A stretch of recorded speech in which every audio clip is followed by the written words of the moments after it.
Tudo isso depois da vinheta, mas claro, eu peço que você antes curta, comente, compartilhe e claro, se inscreva neste canal. Roda!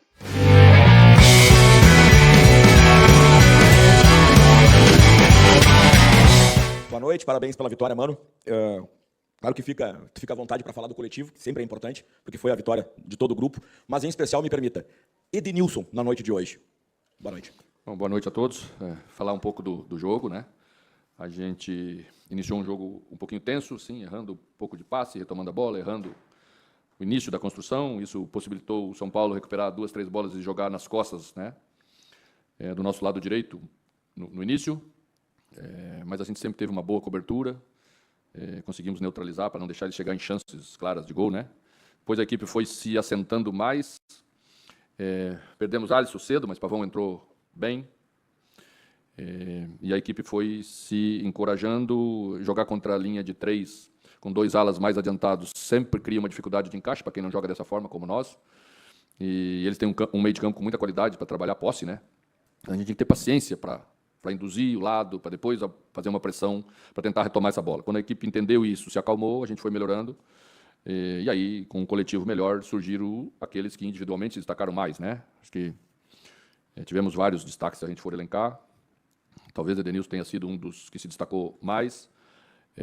Ficamos felizes porque a gente tem trabalhado muito para que esse ranço que tem na província há bastante tempo com o Edenilson seja apagado, né? Edenilson é, se eu não me engano, o volante que mais fez gols nos pontos corridos, desde que foi instituído os pontos corridos. Então, é isso, a gente tem que ter calma. Falei lá atrás, o mais fácil sempre é perder jogadores toda semana, tiramos um, esse é o escolhido que não está bem, não adianta nada, não resolve nada. O certo disso tudo é que quando o coletivo começa a melhorar, os jogadores também vêm junto, né? O Pavão entrou bem, depois o Kiki também entrou bem. A Muzuki hoje fez um jogo bastante bom, bastante consistente em todos os aspectos. E é isso, né? Depois, na última parte, quando perdemos Carlos Vinícius, que é um jogador que sempre preocupa a defesa, que retém a bola para a transição, a gente teve que recuar um pouco, não tem dúvida, né? O adversário também está perdendo de 2-0, vai arriscar mais, deixar mais homens na frente. Mas a gente cedeu poucas oportunidades, porque organizou-se bem, para mesmo com uma posse um pouco maior, não deixar que essa posse se transformasse em chance. Nós tivemos 7 conclusões importantes. Poderíamos, né, com chance até ampliar esse placar das chances claras que tivemos. Mas é a partir daí que podemos melhorar e acrescentar essa dose de decisão cada vez mais forte, porque outros adversários vão exigir mais, vão nos dar menos chances, né? E a gente tem que ter um aproveitamento que, mesmo assim, construa vitórias, como a gente teve a competência para construir hoje. Mas a equipe está muito de parabéns, o torcedor que veio nos ajudou bastante, o campo está maravilhoso para jogar futebol, tem que dar os parabéns para quem, né? Aliás, hoje à tarde, né, tivemos um momento muito importante do Grêmio nos últimos anos, que é o retorno da arena para o clube. Estamos todos felizes, estamos cada vez sentindo mais essa força que vai de novo se aglomerando.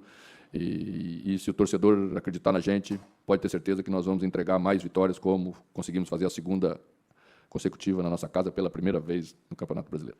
Mano, boa noite. O sistema de defesa hoje também foi destaque, né? Você citou que o time conseguiu, em determinado momento do jogo, ficar bem seguro. E teve mudanças em nomes, porque hoje você não teve Kahneman e Marlon, e o Grêmio até viveu essa indefinição ao longo da semana, sem ter uma resposta, se poderia ter os dois, porque era uma possibilidade, né, mano? Queria te ouvir, então, como é que foi o trabalho ao longo da semana para mudar as peças, mas mesmo assim conseguir continuar com essa consistência defensiva que o Grêmio teve hoje.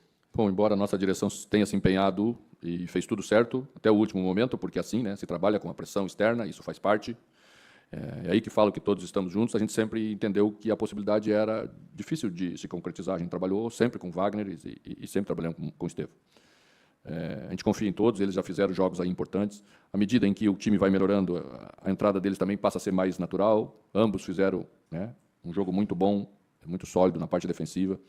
Anteciparam bolas importantes para roubar e executar a transição. A bola do pênalti foi uma antecipação de Estevão aqui quase na nossa frente. Wagner fez no primeiro tempo 2, a equipe esteve bem posicionada para poder ser agressiva nos momentos que deveria ser agressiva, e acho que esse é o caminho da nossa evolução. Mano, aqui, boa noite. Eu gostaria que tu falasse, durante este período da parada da data FIFA que tu teve para preparar a equipe, com os jogadores que inclusive deixaram o departamento médico, qual foi o aspecto tático que tu focou em melhorar? Porque em determinado momento tu comentou sobre o futebol de qualidade para alinhar desempenho e o resultado em si. E hoje nós conseguimos ver isso, esta consistência defensiva que tu mencionou, mas também o Grêmio criando muitas oportunidades. Durante esta parada da data FIFA, qual foi o aspecto tático que tu focou, mano, para melhorar a equipe? As questões são amplas, tá? Mas é óbvio que as questões táticas ficam muito melhores quando a bola cai no pé de um Arthur, que dá tranquilidade e a bola fica tranquila no meio campo. Quando a bola é segurada na frente, mesmo não estando tão limpa, porque dá tempo da equipe chegar. E assim posso citar mais esse, mais aquele, e vamos em frente. Tá? Você sabe que nesse negócio não existe milagre, embora todo mundo queira vender, às vezes, essa ideia do milagre. Você não faz tudo numa semana ou 10 dias. Quantas vezes nós voltamos aqui dos 10 dias e vocês olharam para mim e disseram assim, mas fizemos o quê nesses 10 dias que o time não melhorou? Às vezes não conseguimos nem treinar nos 10 dias. Tínhamos tantos jogadores fora, tínhamos jogadores na seleção, mas não adiantava eu vir aqui dizer isso para vocês. Vocês iam dizer que era uma desculpa, e eu não sou de ficar dando desculpa. Mas sabia que as coisas iriam melhorar, porque estávamos vendo no dia a dia a entrega dos jogadores, a dedicação. Como estávamos muito embaixo, o caminho da melhora era longo. O que mais me deixa contente, disse isso hoje antes do jogo, disse aos jogadores na palestra de preparação final, que já sabemos o que vamos jogar. Várias vezes entramos para o jogo sem saber o que nós íamos jogar, porque não tínhamos segurança de muita coisa, porque sabíamos que íamos oscilar muito dentro do jogo. Esses jogos grandes, e esse é um adversário que exige bastante da gente pela qualidade de jogo que tem, você não pode oscilar muito dentro do jogo, porque isso custa muito caro. Daí para frente, Estamos mais seguros em todos os aspectos do jogo, estamos mais seguros com a posse de bola, então sofremos menos defensivamente, estamos mais calmos na transição, com a qualidade dos jogadores, então chegamos mais lucidamente na frente. Hoje chegamos 4, 5 vezes além dos gols que fizemos, e a partir daí a gente sente que vai aumentar a confiança aumentando vem um ingrediente muito importante para a gente dar um salto ainda melhor em termos de unir essas duas coisas que a gente sempre falou. Boa noite, Mano. Parabéns pela vitória. Mano, antes da pergunta, que seria um esclarecimento, falasse, perdemos o Carlos Vinícius. Ele teve problema físico, porque ele deu entrevista, a gente até não explorou isso aí. Não, perdemos no jogo. Não, mas ele, por sair, ele saiu por... Não, saiu porque estava cansado pra caramba, não aguentava mais. É que do jeito que a coisa tá, toda vez que fala e perdemos, assusta. Não, Deus o livre. Bate aí, pode bater. Seguinte, vamos falar do meio campo. Um outro que saiu, pelo menos alegando problema, foi o Arthur. Mas eu vou chegar no Cuéllar. O Cuéllar, se tinha ideia, quando se divulgou a escalação, quando se especulou o que aconteceu, disse, olha, a versão que surgiu foi o Cuéllar, o Dodi começa, mas o Cuéllar vai entrar. Como é o teu critério, como é o teu costume, como é essa explicação de quando o jogador tem condição de jogar, por que não começa jogando? Eu falo isso em relação ao Cuéllar, que parece que faz parte de um Grêmio, assim, de um Grêmio mais titular do que com o Dodi. Então eu queria que tu explicasse até de uma maneira genérica, porque isso às vezes acontece com outros jogadores e a pergunta, a nossa, e até a imprensa é muito nisso, tem essa dúvida de um jogador que tem condições de meio tempo, por que ele, por vezes, joga o segundo meio tempo? Porque os primeiros 30 não são igual os últimos 30. Os últimos 30, os jogadores todos estão com 70 minutos de jogo jogado, ou 65 minutos de jogo jogado. Então, todos estão num desgaste maior. E o Cuéllar ainda não está nesse nível que nós gostaríamos. Como tínhamos 2 jogadores numa situação muito parecida, a gente escolheu para iniciar com 1. Tanto que os 2 só jogaram 30 minutos no jogo contra o Brasil. Carlos Vinícius, os primeiros 30, Cuéllar, os últimos 30. Tudo estava lá já, era só prestar atenção. Iniciamos com o Carlos Vinícius por isso e terminamos com o Cuéllar. Tá? Porque o Cuéllar ainda sofre um pouco na retomada, a gente quer cuidar para que não tenha uma lesão e aí perdê-lo, e temos confiança no Dodi. Até 4 rodadas antes, um pouquinho mais talvez, o Dodi era o nosso principal jogador de meio campo. Vocês lembram? Pois é. Então o time melhorou, o Dodi continua sendo importante. Tá? Posso respeitar a avaliação de vocês, de achar Cuéllar mais, menos, mas continuamos achando todos importantes. E tem que conseguir fazer a função. Defender ali não é fácil. Então, percorrer espaços, vai jogar contra Alisson, que corre pra caramba, vai jogar contra o outro menino, Marcos Antônio, não para nunca. Então, você tem que também ter jogadores com capacidade de percorrer espaço, e Dodi é um cara que percorre espaço muito bem. Então, a gente optou por isso, inclusive com o Edenilson também, para que completasse essa ideia de meio campo que a gente acredita que dê equilíbrio nas duas partes que a gente precisa. Arthur tá bem. Mano, aqui, boa noite, Leonardo Rádio Grenal, parabéns pela vitória. Eu queria falar sobre o meio de campo, porque os resultados positivos e o bom futebol do Grêmio, ele começa a partir dos reforços, mas também por uma mudança do sistema de jogo. Afinal de contas, o time jogava com camisa 10 antes de alguns jogadores chegarem. Como é que você vê essa mudança do meio de campo com 3 volantes? E queria que falasse também um pouco a respeito também do Arthur, porque alguns colegas de imprensa já o colocam até postulando vaga na seleção brasileira. Você que já esteve lá, acredita que em curto espaço de tempo como esse, ele pode chegar na seleção brasileira? Não vou falar por seleção brasileira, sobre seleção brasileira, porque acho que já passei lá, então não tenho que ficar dando palpite sobre isso. Tenho certeza que alguém vai interpretar mal e não. Cada um faz bem a sua. Arthur é um grande jogador, todos vocês sabem disso. Quando saiu do Brasil, saiu nessa condição. E provavelmente veio para o Brasil para recuperar essa condição. E nós estamos trabalhando todo dia, e ele muito para estar em alto nível, que é o que eu acho que os grandes jogadores têm que estar, para ambicionar qualquer coisa a mais. Tá? Essa questão sobre Edenilson precisa uma análise um pouquinho mais profunda. Edenilson não é exatamente um volante. Edenilson é um meia que se tornou volante. Sempre jogou um pouquinho mais à frente. Jogava de quarto homem pela direita, vocês devem estar lembrados. Vocês têm quase a mesma idade que eu, né? Jogou de lateral direito no Corinthians com o Tite, lá atrás, o time campeão. Tá? E é o jogador que temos no meio-campo nosso que mais entra na área do adversário. Então, eu não sei por que é que ainda a gente discute volante no futebol brasileiro. O volante que não pode jogar é o ruim. Mas o volante que é bom, vale tanto quanto um meia, que vocês acham que é meia, aquele meia, camisa 10, que até já acabou um pouco, né? Vocês olham na Europa todo domingo jogos e você não enxerga esse camisa 10 que a gente sonhou e que a gente tem um pouco de saudade no futebol brasileiro. Então, o Edenilson não consegue fazer 90 minutos na mesma intensidade? Claro, já é um jogador com uma idade mais avançada, mas enquanto está em campo, faz tudo aquilo que a função precisa que seja feita. Sofreu o pênalti, foi Edenilson. Perdeu mais 2 gols, foi Edenilson. Ia fazer um golaço, né? Acho que Sabino botou o pé e tirou, porque o goleiro já estava batido. A jogada foi linda, tudo foi bonito. Então, é isso. O que treinador gosta, eu acho que era hoje, que estava escutando ontem, que alguém estava falando assim, mas os treinadores sempre gostam de um jogador especial. Sim, gostamos daqueles que fazem a função. Somos como vocês também, vocês têm as preferências de vocês. A gente tem a preferência para a equipe.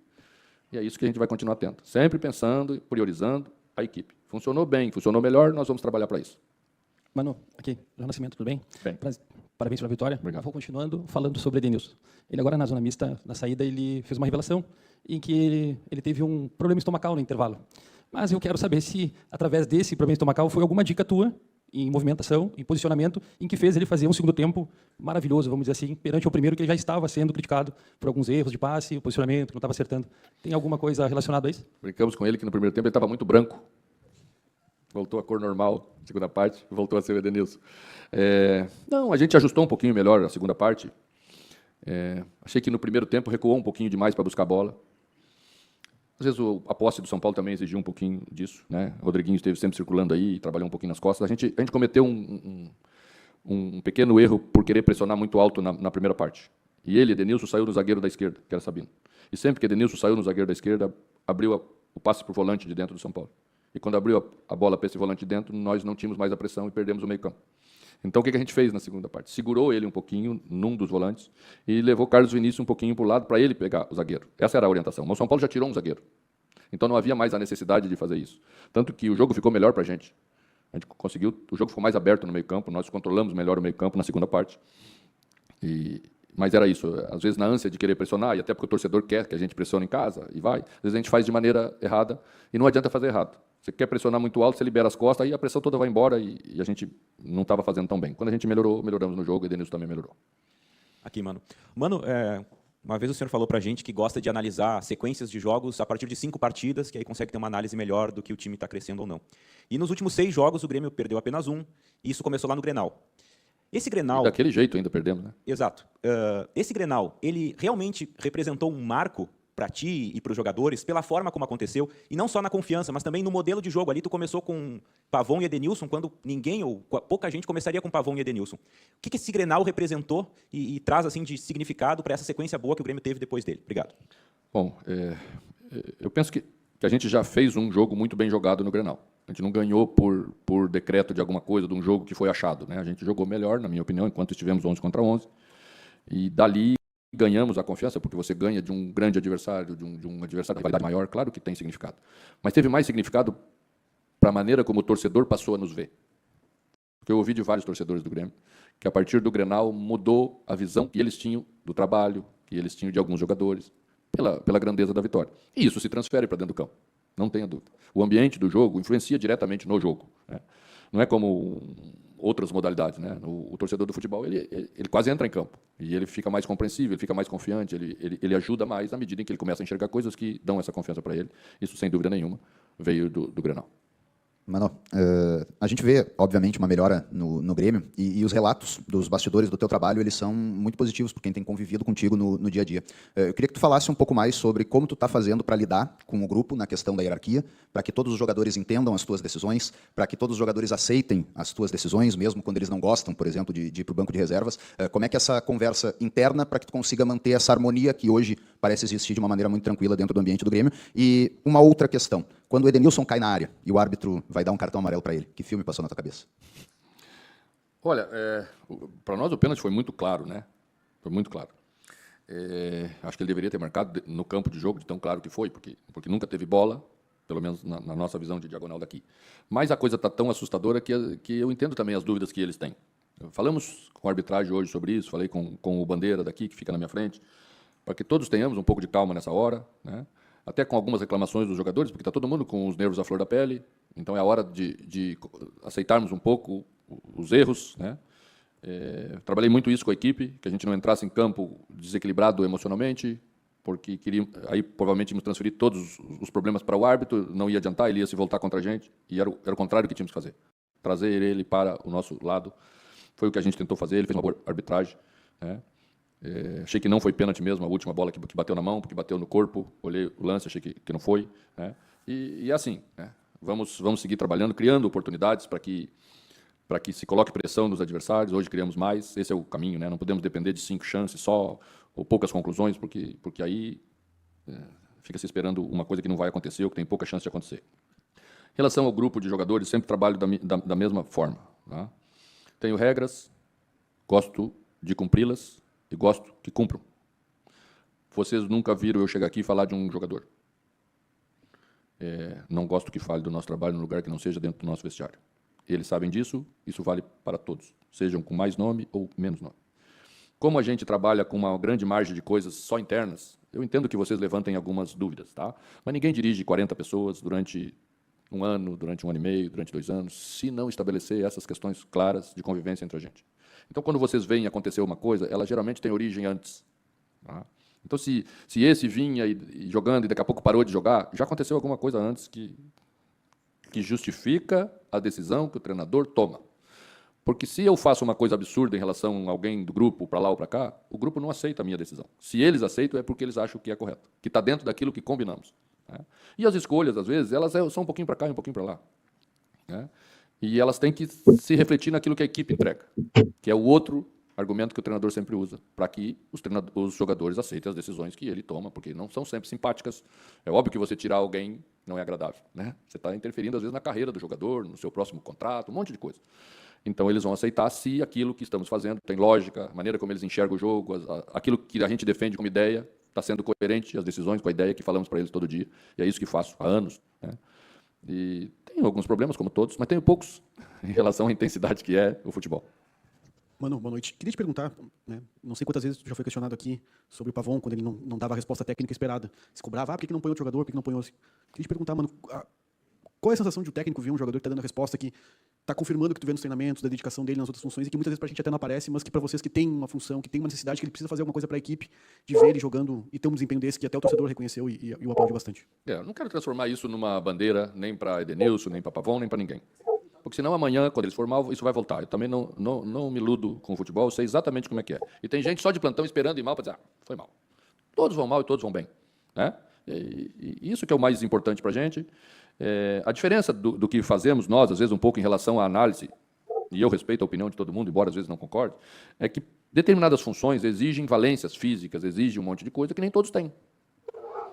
Por exemplo, marcar o ala de um time que joga com linha de 3 e espeta o ala lá no meio de campo em cima. Quem é que vai marcar esse jogador? Tem que marcar, né?